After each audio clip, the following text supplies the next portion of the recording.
I am Ben Doc Askins, the psychedelic science war storyteller, and this is the Anti-Hero's Journey podcast.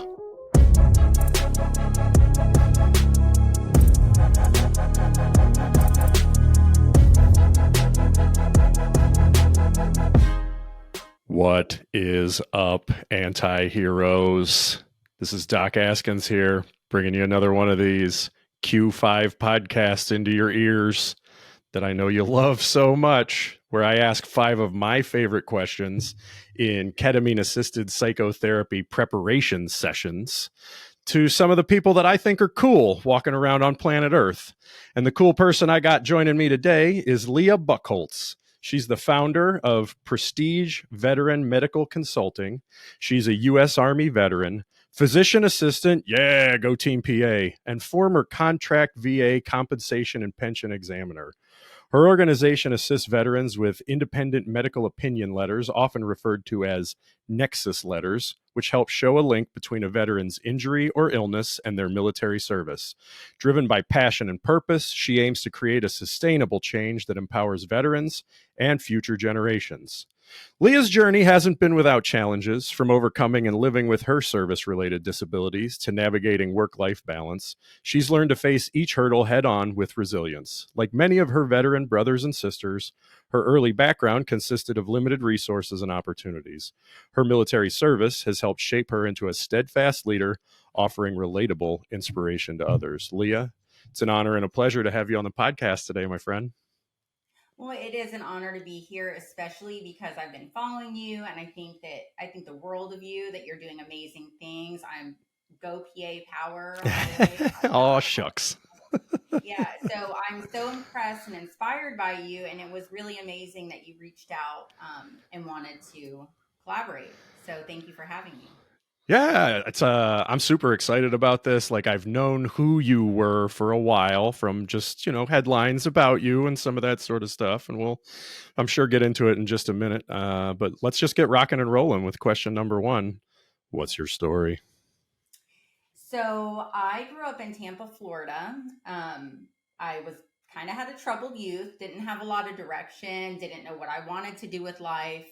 Was bartending, waitressing, that sort of thing after high school. And I had some recruiters come in and, do their recruiter thing. And I said, I really didn't know much about the military. I didn't have friends or family members really. And I just was like, what the hell? Like, I'll join the military. So, it wasn't really well thought out, to be honest with you. And it became the most amazing thing that I could have ever done with my life, because I would probably be in a not so great place had I not joined the military. And it really provided me purpose and direction and all of those things that, you see on the commercials, right?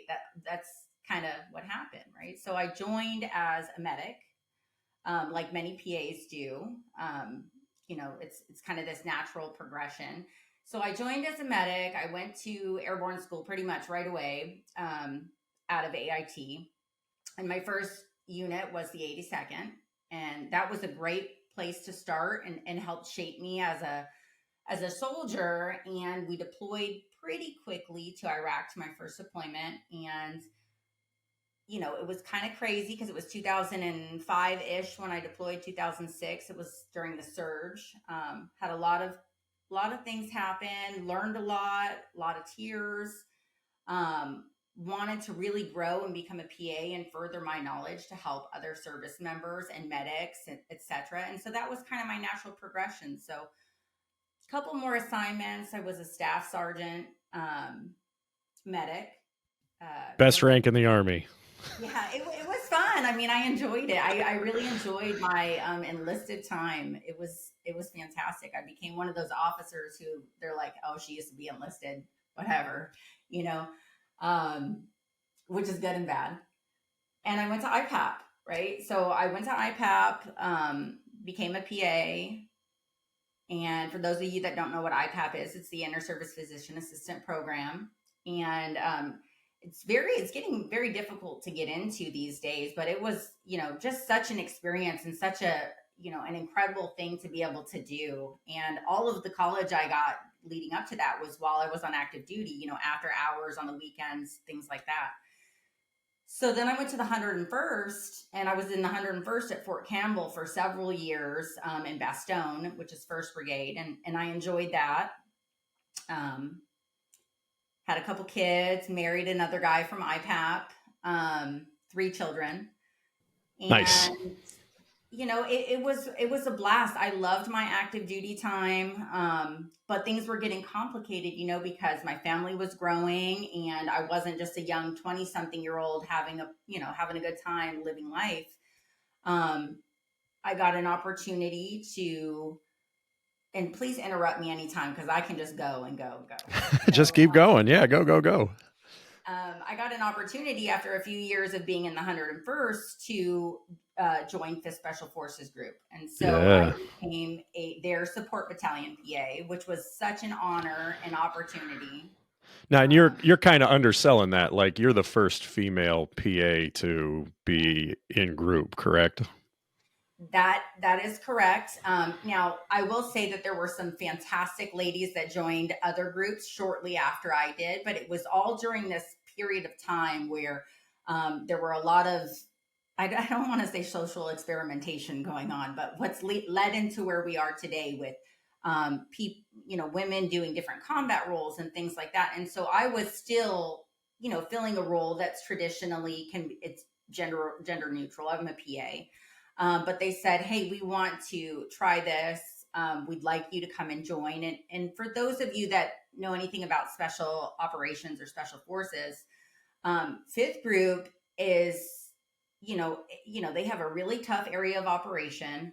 I would like to say that they are one of the more traditional mindsets of if a female is going to go into one of them, that's going to be one of the harder ones to go into. But they opened, open arms, treated me wonderfully. My battalion commander is still a very good friend of mine. It was just the pinnacle of my career in the military, went to Jordan. My medics set up an amazing aid station and supportive operations in Syria. Wow. It was just great. I could not have asked for more. And, they offered me a company command in the support battalion. And I just, turning that down and walking away and leaving after 13 and a half years was one of the hardest choices I ever made. And I did it because I wanted to provide, I felt like I wanted to be a certain type of mom to my parent, or not to my parents, to my kids. Yeah. And I think that it's amazing that people can be dual military and do all this stuff on active duty. But I was like, the military gave me everything I could have ever wanted. I have this fantastic job. I can put roots down. I can do these things. And I wanted to give that to them. And so as much as it broke my heart to leave, I did it. And with this idea that I was going to put down roots here in Texas with my kids, transition to the reserve component, which has been fun. Yeah. I won't ask you to say any more than that because I understand. I won't dig into that, but I actually transitioned to the IMA, which is something that I don't think guardsmen really have. And so I don't talk about this often, but I'm in year 19 right now. So I'm actually still in the reserves. Okay. But I work for the active duty and I work at the AMED Captain's Career Course. So that's fun. So I get to educate and teach, Reserve and National Guard officers stuff. Oh, cool. But anyways, I left active duty and I enjoyed most every moment of it, all the relationships that I made, everything the military gave to me, which has been, like I said, I would not be in a good place had I not joined the military. Yeah. And so I separated. And when I separated, I was so scared. I was so scared because I was like, what am I going to do? Am I going to fail? I had never done anything in my adult life that was not the military, really. And so I was like, I don't know if I'm going to be able to get a job. In fact, I have a really amazing friend who is this mentor of mine, Colonel Amy Jackson. I don't know if you know her. Just by reputation. And she was I hear this echoed in other people that are getting off active duty, people that I'm like, you're a rock star, like you're so amazing, but everybody has that fear of separating. Like, what am I going to do? I don't know. And I'm like, you're going to be fine. Right. So I separated, and I just started figuring things out. I became a CMP examiner. I did some emergency medicine. I did some work at a place called Warrior's Heart, which is a substance abuse rehab facility for veterans. I'm actually still on their staff, PRN, and I help them out from time to time. But so I was trying to figure out, like, what do I want? Like, I love mental health stuff because I have mental health issues. If you've I got a love mind, you're going to have mental health issues once in a while. It's just like a rule. Yeah, I mean, I love veterans. I love substance abuse stuff and trying to help people. I love psychedelics. I love helping veterans, like with their their compensation and pension stuff. And so then Prestige kind of was born, my company. And I'll get into that a little bit further in some of these other questions we're going to go over. But so we started Prestige Veteran Medical Consulting, and I was published in a book. I have another book that's coming out that I'm excited about. Nice. I'm a mom and a wife, and I'm doing mixed martial arts now, which I never thought I would do. Yeah, nice. Kicking ass. I mean, it's super bizarre because I never thought I would do something like that, but it's what my kids like. So I was like, okay. I do it with my teenage daughter so we can spend time together. Cool. Yeah. And that's about, in a nutshell, who I am for question number one. What's my yeah, it's a great story. I want to like double click on a whole bunch of it, but I also want to, keep going. So I'm hoping eventually to like have people back for longer form interviews and do like the ridiculous thing all the other vets do, like the Jocko 5-hour podcast that I don't know who the hell listens all the way to the end of those things, but people are having fun having the conversation. So why not just have a microphone there kind of thing? So maybe we'll do that sometime 2024 or whatever. We'll see. Totally. Lord willing and the creek don't rise, but we're going to roll on to question number 2. Question number 1's mostly about memory, like where are you from and what's your story? And question 2 is about the future and about imagination. So what are your intentions going forward? So that's a great question. So Prestige, my company, we touched on it in the beginning. We assist veterans with medical opinion letters that it's sort of like expert witness testimony. Like if you ever watch Law and Order and you see somebody get up and give some type of testimony, right? That's sort of what we do, but in written format. So we don't at all represents veterans or strategize with them or tell them how to do things. We're just kind of this supplemental thing. Their attorneys may reach out to us, or veterans representing themselves, and we provide a medical opinion that can sometimes assist them in their journey, right? And so that has been, this thing that has grown for me, and my intention is to reach as many veterans as we can, whether it's directly working with them or in some of my social media platforms, providing as much word vomit education as I possibly can, so that even if I never talk to veteran so-and-so, they have gained some kind of knowledge from me that they can share with others, right? So just helping them, my brothers and sisters, in their journeys with their VA disability, and getting a better understanding of something that can be just super overwhelming, and then becoming a force multiplier, right? So, and I'll talk a little bit more about this and what I'm grateful for, but all of my, my staff is growing, my contractors, my employees, growing more people in my likeness to help other veterans. You're a PA. Could we work together in the future where I give you tidbits and then you can go and help other veterans, right? And so how many people can we reach? Yeah. Right? Explain force multiplier for all of my civilian audience friends that are listening. Yeah, because it's a great principle. So for me, like, I can only reach so many people with my bandwidth, right? And so if I can replicate myself into another PA and another PA and another nurse practitioner or a doctor or whoever that can replicate what I'm doing to reach more lives, that's the goal. And so I have several, and like I said, I'm going to touch on this on what I'm grateful for, because my team is is so amazing.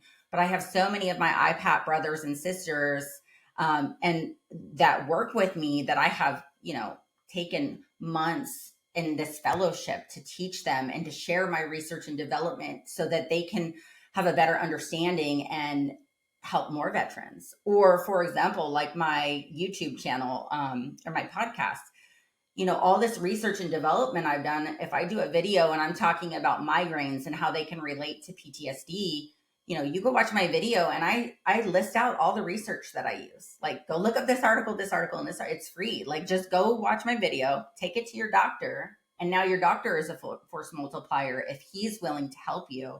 And here's the materials to do it, right? So that's kind of what I mean by force multiplier, is like, how can I extend myself into others to reach more people? Yeah. Yeah, that's good stuff. Nice. Those are great intentions. I like those a lot. They overlap significantly with some of my own.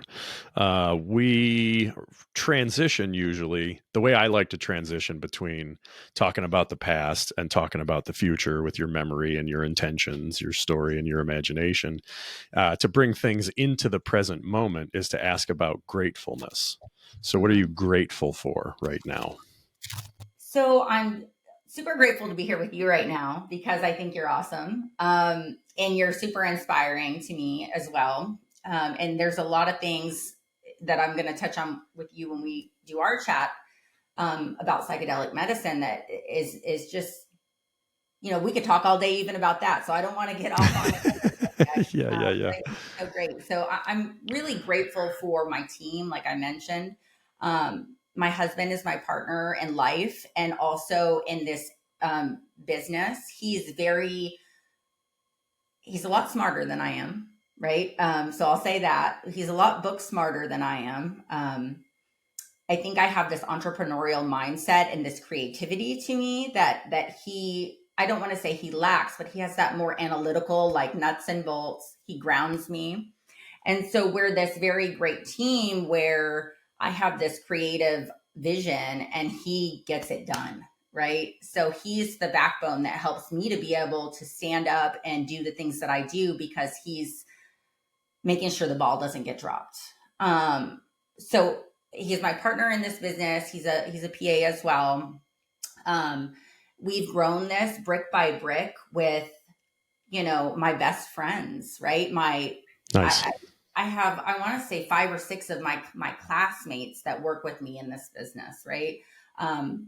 My best friend who I met on active duty, she's got multiple master's degree in data analytics and, biostatistics and all this stuff. She's my operations man. She's my best friend, like, what a life that I can build to have my best freaking friends, my combat buddies, like, do this thing with me where we touch other veterans' lives and make their lives better. So, like, it's just amazing. And, then of course my family. So watching my oldest daughter, she's about to be 14, grow into this little badass. I'm sorry, I keep cussing, but, Doesn't bother me. We've done way worse on other pods. yeah. So to watch her become this, like, she's going to be way more awesome than me, right? And to have this playbook of all the things I messed up on and try to help her navigate not doing some of those things is pretty cool to watch. So that's sort of what I'm grateful for right now. Yeah, that's beautiful. Friends and family overlapping with entrepreneurship and business there, but kind of using the business as a platform for it's like an excuse to make money with your friends at some level and do some good in the world. That's how, like, my relationship is with, like, my supervising physicians here. They're all my friends, and we're starting a clinic because we love people and we want to help, but we also just want to have an excuse to spend 9 to 5 together too, and I think that's living the dream to me, for sure. So I think that's awesome, the things that you're grateful for there. So then we'll transition to question 4, which is, what are you creating with all your gratefulness, all your stories, and all your intentions? What are you creating, Leah? So I'm trying to continue to create and expand upon what we're already doing. So currently, I'm creating like a bigger social media footprint, because I think the bigger my social media footprint is, the more people, that grassroots following, the word gets out, the more we can reach people, because we're in this day and age of social media, right? I barely go out of my house, but I have, thousands of people that'll Yeah. listen to me or you and I BS on this podcast right now. So, um, the YouTube channel, the podcast with the educational content, I'm creating just, more Leahs, right? Like we talked about before, creating more little PAs that have this knowledge that they can share with others. This book, I'm writing this new book that I kind of have a good draft of it already. Yeah. Tell me about that. I'm super curious. Well, I wrote a few chapters in the last version of the Army's Physician Assistant Handbook, the second edition. So I was a primary author on one chapter, and Yeah. it It's was, back here on the shelf somewhere. oh, yes, I think I've got a copy of it here too. So it was really cool that I was asked to participate. Yes, yes. So some awesome stuff. So I was asked to participate in that, and kind of a primary authored a chapter about what we're talking about right now, just Okay. about VA stuff. And so the focus of that was to help show other PAs like how they can touch lives, just like what we're talking about, how they Yeah. can be empowered, because they don't. I mean, I talked to a PA the other day from Fort Campbell that was one of my preceptors. And he was like, I have 0% disability for this one issue from 30 years ago. I didn't even know that I could request more disability. I didn't Yeah. even know that I Yeah. could request an increase. And so there's just so much darkness out there about this stuff, and just Hmm. bringing a light to it is something that I think is really important. So I wrote about that, and then I co-authored a chapter in that book about the PA's role in special operations. And so because of my Sure. history with the female thing that we talked about earlier, I wrote a small little section in that, that was primary authored by John Elliott, who is amazing, an amazing Army PA, that I knew when I was a private. And Oh, so wow. yeah, Yeah. That's like coming full circle sort of stuff, writing a chapter with yeah. somebody. Yeah. That's awesome. So he's a great guy. He's retired now too, but this new book that I'm writing, um it's more on the VA stuff again. I'm probably gonna be an ebook, and then maybe I don't know if I'm gonna put it on. It's not a super long book, but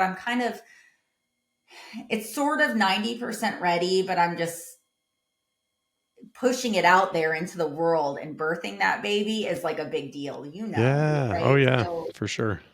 so I'm kind of just been sitting on it for 6 months, not really knowing what I want to do with it quite yet, but it'll come out at some point. So Yeah. That's a lot of beautiful creations there.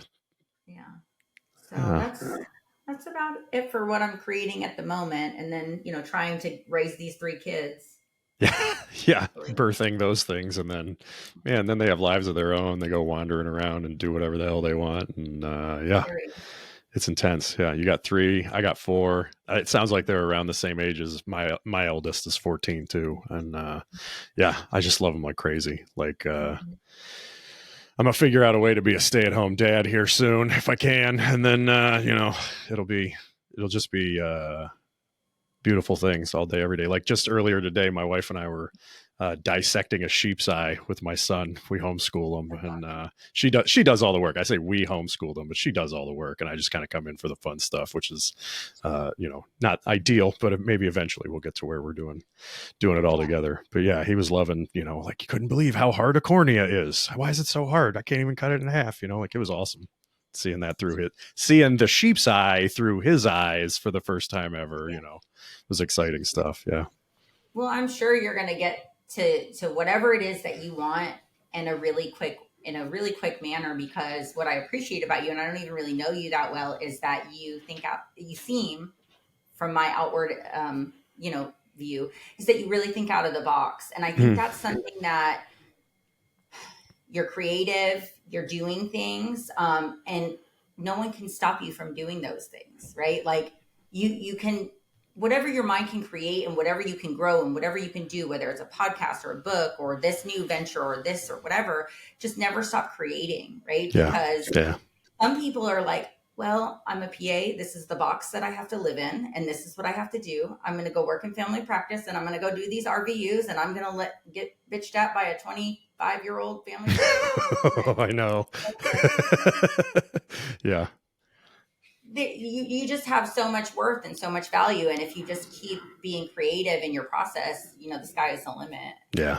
There is no box. You make your own box. Yep. Right. And then if you don't want to have one, you can get rid of all the boxes if you want to. That's kind of what my whole book's about. Who needs a box? Exactly. So, yeah, that's beautiful. I love everything that you're creating there. That's awesome. And that just brings us around to the fifth and final question, the identity question. Who are you really, Leah Bucholz? Yeah, so this is a tough question, and I'm gonna get real on this question. So,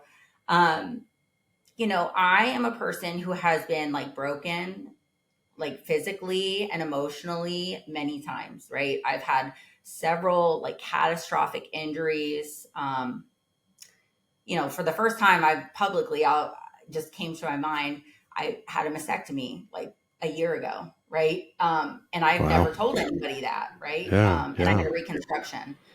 I had bilateral adhesive capsulitis in my shoulders and couldn't lift my arms past here for 6 months. Oh, wow. Yeah, frozen shoulder. Yeah, I mean, it was, I had a traumatic injury falling through a ceiling. Anyways, but I've been broken, right? I've had all these orthopedic injuries on active duty, fractures, arthritis, all this, everything, veterans have. I felt so down and so lost. I've struggled with mental health issues myself. But feeling like I can come through that, and I have a growth mindset, and I have resiliency, and a never quit attitude. And that's the thing that I feel is so important for me to share openly, because so many people, in a heartfelt way, so many veterans feel like they're taught to be strong and to have mental strength and physical strength, and they can't be vulnerable, and they can't show those sides of themselves that are messy. That messiness does not equal strength, right? But actually, messiness does equal strength. It's getting through the messiness and evolving and continuing to grow over life. Whether that's thinking outside of the box, using psychedelic medicine, or doing different things to try to improve yourself and just not staying stuck. Because I think that life is a learning experience, right? And life is a lifelong learning experience. And as long as we continue to grow and learn and become a better version of ourselves, that's kind of where I live in my headspace. Is that I'm just a vulnerable person, that I've made mistakes, and I continue to try to improve and show other people, whether it's my kids or other veterans, that it's okay to stumble, and it's okay to pick yourself up and lean on people and try to move forward.